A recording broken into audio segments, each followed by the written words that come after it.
అమ్మా ఇక్కడ షుగర్ బాగా పెరిగింది, ఏం తిన్నావు? సార్ నిన్న నైట్ అరటిపళ్ళు తినేసాను సార్, బాగా ఇష్టం అని చెప్పి అన్నంతో కలిపి తినేసాను సార్. ఎక్కువ తిన్నావా?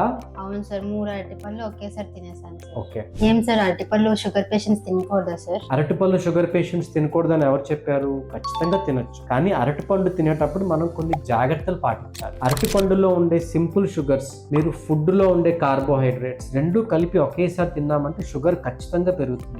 మీరు తిన్నట్టు 2-3 ఒకేసారి తినకూడదు. చిన్న అరటిపండు అంటే ఒకటి తినొచ్చు, పెద్ద అరటిపండు అంటే హాఫ్ తినొచ్చు. అండ్ బాగా పండినటువంటి అరటిపండులో సింపుల్ షుగర్స్ ఉంటాయి, వాటి వల్ల షుగర్ ఫాస్ట్ గా పెరుగుతుంది. అదే మనం హాఫ్ పండినటువంటి అరటిపండు ఉందనుకోండి, అంటే గ్రీన్ గా ఉండే అరటిపండు తిన్నట్టయితే షుగర్స్ అంత ఎక్కువగా పెరగవు, ఎందుకంటే అందులో అన్డైజెస్టబుల్ కార్బోహైడ్రేట్స్ ఉంటాయి, అవి డైజెస్ట్ అవ్వకుండా మోషన్ లో పోతాయి, కాబట్టి షుగర్స్ అంత ఫాస్ట్ గా పెరగవు. సో షుగర్ పేషెంట్స్ అరటిపండు తినొచ్చు, కానీ చిన్నది తినాలి ఆర్ పెద్ద దాంట్లో హాఫ్ తినాలి. ఫుడ్ తో కలిపి తినకూడదు, ఫుడ్ కి మధ్యలో ఉండే గ్యాప్ లో తినాలి. అలాగే బాగా పండినటువంటిది కాకుండా సగం పండినటువంటి అరటిపండు తింటే అంత ఎక్కువ షుగర్ పెరగకుండా చూసుకోవాలి. సరేనా? అర్థమైందా? Okay sir.